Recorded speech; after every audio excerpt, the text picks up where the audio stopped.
بله برزان سبارت ایوان بریارین سروک حکومت هرما کردستان لدور دوره که گرنگ و پان و برینا هرما کردستان کو سلیمانی حالا بچه راپرین و گرمیانه برئیس سوران مخالف روزنامه‌وان و چاودێری سیاسی لسلیمانی گرمه کاش سوران هم کاتو باش هەڵبەتە ئەو هەموو بریارانەی کە دراون لەلایەن سەرۆکی حکوومەت هەرێمی کوردستانەوە لەسەر خواست و پێشنیاری یەکە ئیداریەکان و خەڵکی ناوچەکە بوون ینی زۆر داخوازی هەیە لە سەدا 500 زیاتر ئەم داخوازیە جێبەجێ کراوە لە ڕووی دابینکردنی پاراوبوونمونە لە هەندێک فەقەرایە کەواتە پێویستە ئەمە چۆن پۆلێن بکرێت ئەم مەسەجە چ خوێندنەوەی بوو بکرێت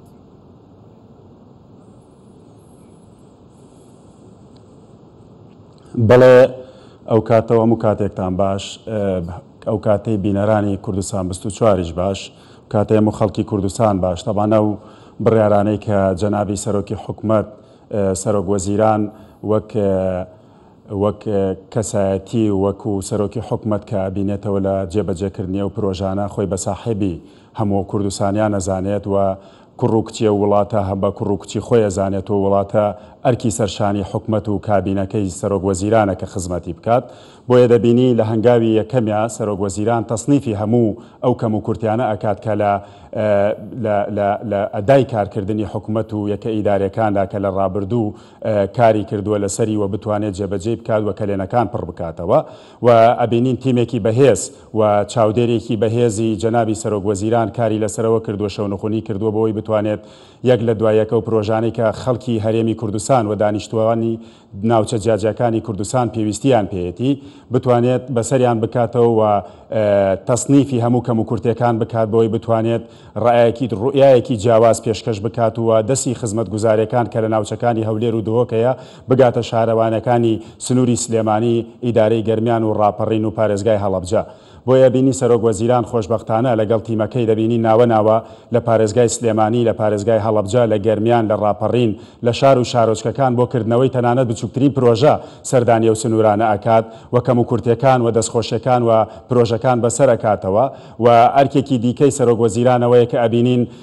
زۆرینەی پرۆژەکان و پرۆژانەی کە بڕێکی باش پارەی بۆ تەرخان کراوە و لە سنووری ئیدارەی سلێمانی ئەیگوازێتەوە بۆ سنووری یەکە ئیدارەکانی دیکە و لە ئیدارەکانی دیکە پرۆژەی پێشکەشەکات ئەمەش دڵسۆزی سەرۆک وەزیران و جەنابی کاک مەسرور ئەسەلمێنێ بۆ دانیشتوانی کوردستان و بە تایبەتی ئیدارەی سلێمانی و هەڵەبجە و ئیدارە سەربەخۆکانی دیکەی ڕاپەڕین و گەرمیان بۆیە بینیت لە ئەدای کارکردنی حکوومەتی هەرێمی کوردستان بینیمانە لە ماوەی ئەم 4 ساڵە دەیان بڕیار دەیان پرۆژە دەیان سەردان و دەیان بەسەرکردنەوە و دەیان کارگە لە کارنامە و لە ئەتەکێتی حکومڕانی کابینەی حکوومەتی هەرێمی کوردستان و بەڕابەرایەتی یا بە سەرۆکایەتی سەرۆک وەزیران جەنابی کاک مەسرور بارزانی جێبەجێ کراوە بۆیە خەڵکی سلێمانی و خەڵکی هەڵەبجە و خەڵکی گەرمیان و خەڵکی ڕاپەڕین شەرەفمەندن و خۆشحاڵن ئەبینین لە دیدارەکانە و ئەو بڕیارانە کەوتۆتە خزمەتی خەڵکی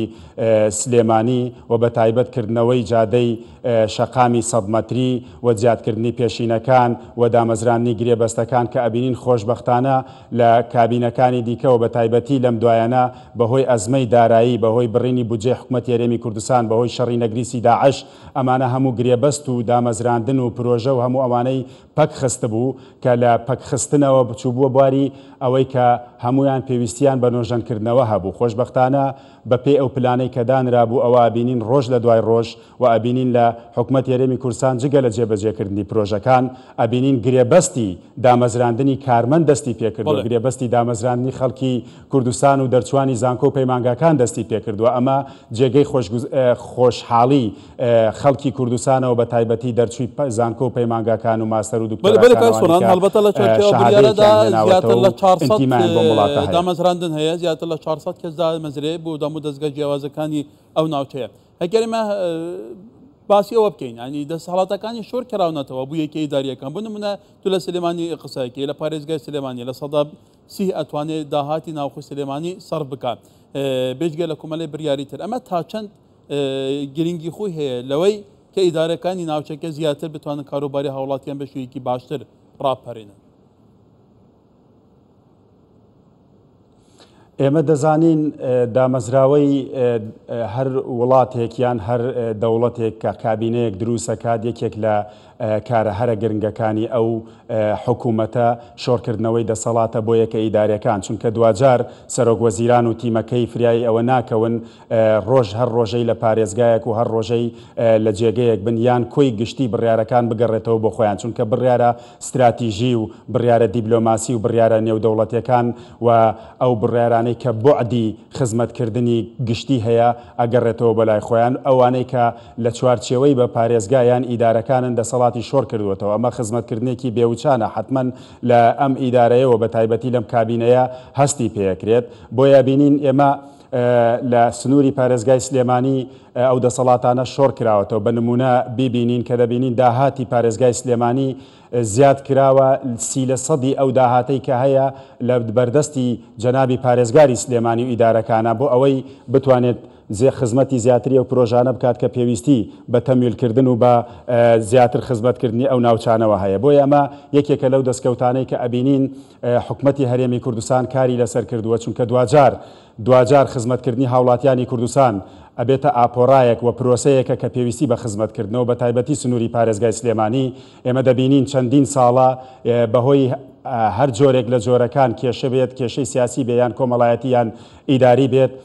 و ئیدارە نەدانی ئەو سنوورە بینیمانە خەڵکی بە شەرەفی سنووری پارێزگای سلێمانی بە جۆرێک لە جۆرەکان نیگەرانیەکی دەربڕیوە دەبینێت وا هەستەکەن کە جیاوازیەک لە پرۆژەکانە هەیە نەخێر ئیدارەدان ئەرکی سەرشانی حکومەتی هەرێمی کوردستانە و دەبێت ئێمە لەمەودا کار لەسەرەوە بکەین چۆن بتوانین خەڵکی ئەم شارە هاوشێوەی شارەکانی دیکە و متمانەی حکومەتی هەرێمی کوردستان لە ئەستۆ بگرن و حکومەتی هەرێمی کوردستان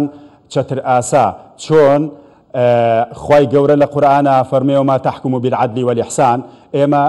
ئەبینین حکومەتی هەرێمی کوردستان ئەو عدل و ئەو ئیحسانەی کە جێبەجێیەکە لە ئیدارەدانی سنوورەکان ئەرکی سەرشانێتی و ئێمە دەبینین دەیان پرۆژەی گرنگ لە زیادکردنی پێشینەکان چارەسەرکردنی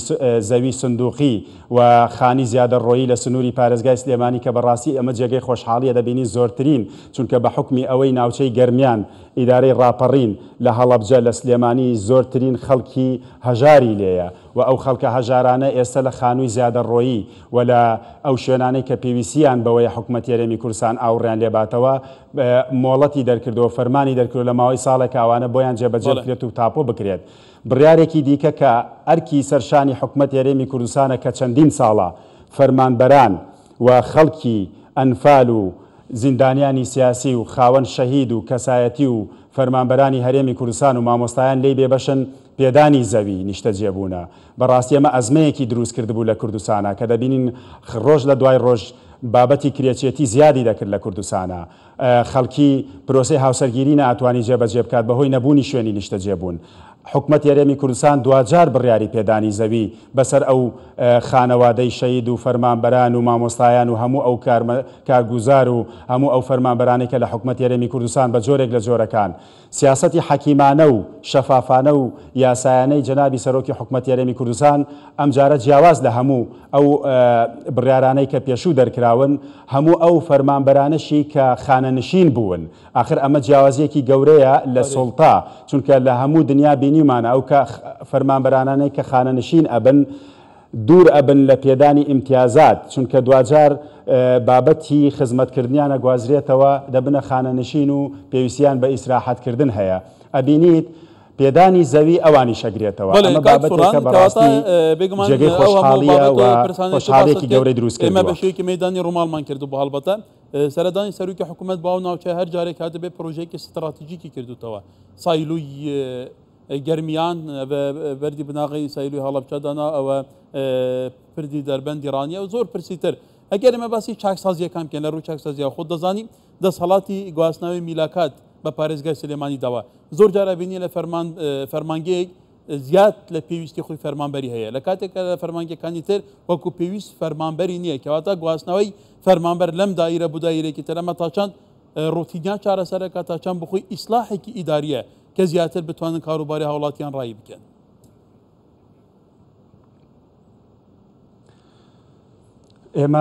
ئێمە دەزانین کە سەردانەکانی سەرۆکی حکومەتی هەرێمی کوردستان بۆ سنووری ئیدارەی ڕاپەڕین وەکردنەوەی و پرۆژە خزمەتگوزاریانە و بەڵێن پێدانیان بە پرۆژەکانی دیکە و بە هەمان شێوە سنووری پارێزگای هەڵەبجە و ئیدارەی گەرمیان کە دوورترین شوێنی سنووری هەرێمی کوردستانە سەرۆکوەزیران دەڕوا لێ نزیکەوە پرۆژەکانەکاتەوە وە خەڵکی ئەو ناوچەیە و داواکاری یەکە ئیداری و خەڵکەکە گوێبیست ئەبێت و دوجار بڕیاری چارەسەرکردنیەدات. ئێمە زانی شۆڕکردنەوەی دەسەڵاتەکان بۆ یەکە ئیدارەکان یەکێکە لە ئەولویەتی حکومەتی هەرێمی کوردستان و یەکێک لە باشیەکان و چاکسازیەکان و پاکسازیەکانی ئەو بڕیارانە ئەوەیە کە هەندێک لە فەرمانگەکان بەهۆی زۆری فەرمانبەرەوە جێگە نییە و تەسنیفی کاتی داوامکردنیان کردووە لە ڕۆژەکانە کە فەرمانبەر هێندە زۆرە لەو بەڕێوەبەرایەتیە جێگەیان نابێتەوە بۆ خۆی گواستنەوەیان و دەسەڵاتی پێدانی گواستنەوەیان لە بەڕێوەبەرایەتێکەوە بۆ بەڕێوەبەرایەتێکی دیکە ئەمە یەکێکە لەو خاڵانەی کە کارکردن و ئیشکردن و داواکاری خەڵکی کوردستان لە ڕایکردنی کارەکانیان ڕۆژانە تەئخیر نابێت و ئەتوانن لە ماوەیەکی کەما لەو دائیرەیە جێبەجێ بکرێت و ئەمە داواکاری چەندین ساڵەی سنووری ئیدارەی سلێمانیە و لەم قۆناغەدا ئێمە بەکردەوەیەکی باش و باڵسوکەوتێکی باشی ئەزانین وەکو چۆن ئێمە چاوەڕێی ئەوەین کە پرۆژەی باشتر و خزمەتگوزاری باشتر و دەستی ئاوەدانی باشتر وەکو چۆن ئێستا سەرەتاکانی گەیشتووە و خەڵکی ئومێدی هەیە بەوەی کە خاوەنی ڕوئیایەکی دیاریکرا و استراتیژیەکی دیاریکراوی حکومەتی هەرێمی کوردستانە کە لە زاخۆ تا خانەقین تا مەندەلی و بە لە دروست هیچ جیاوازیەک نابینێت لە ئاغجەلەر و چەمچەماڵەوە بۆ چارەسەرکردنی کێشەی ئاو و لە هەڵەبجە کێشەی ناردنە دەرەوەی بەرەوبوومە کشت و کاڵەکان پێویست بابەتێکی هەرە گرنگ بوو چارەسەرکردنی کێشەی جوتیاران گەنمی جوتیاران ئەمانە هەمووی ئەو بابەتانن کە لە حکومەتی هەرێمی کوردستانە جێگەی بۆ کراوەتەوە بەپێی پلان دەبینین ڕۆژ لە دوای ڕۆژ هەتاکو دوێنێ ئەگەر ئێمە وڵاتێکی هاوردەکار بووین پارەمان ناردووەتە دەرەوە بۆ کڕینی کەلوپەل و پەڕ و تەنەکە و سەیارە و ئەو بابەتانە ئەبینین ئەمڕۆ ئێمە بەرهەمەکانی حکومەتی هەرێمی کوردستان جگە لە کانزا بە نرخەکانی وەکو نەوت و بابەتە گۆگردەکان ئەبینین ئێمە داهاتی ناوخۆمان زیادی کردووە لەبەرچی لەبەرەوەی بەرهەمە کشت و کاڵەکانە نێرینە دەرەوە ئەگەر دوێنێ بەرهەمە کشت و کاڵەکان و بەرهەمەکانی جوتیارانی کوردستان بازاڕەکانی ناوخۆ و شارەکانی کوردستان یەکلاکەرەوە و ساختکردنەوەی بەرهەمەکان بۆ ئەمڕۆ بینین زلهێسترین وڵاتەکانی دنیا کێبڕکێ لەسەر کڕینی بەرهەمەکانی کوردستانەکەن ئەمانە هەموو ئەو دەستکەوتانن کە ئێمە وەکو جوتیاران و مامۆستایان و ڕۆشنبیران و خەڵکی بە شەرەفی کوردستان دڵخۆشن سەربەرزن و پاڵپشتیکاری تەواو ئەبن و چاویان لە ڕوئیا و خزمەتکردنی زیاترە بۆی لە داهاتوو باسی ئەوەت کرد حتاکە لە بیرتە هەناری هەڵەبجە و یەکێک بوو لە بڕاندە باشەکان کاتی خۆی پێشتر ئەوەندە هەنارێک بوونیان لەسەر جادەی سلێمانی دەکەوت کەس کڕیاری نەبوو بەڵام دواتر کە بوو بە بڕاندێکی جیهانی ئێستا هەردەست ناکەوێ هەناری هەڵەبجەکە پێدەگەن ئەوە نمونەیەکی سادەیە گەلێک سپاس بۆ بەڕێز سۆران خەڵەف ڕۆژنامەوان و چاودێری سیاسی لە سلێمانی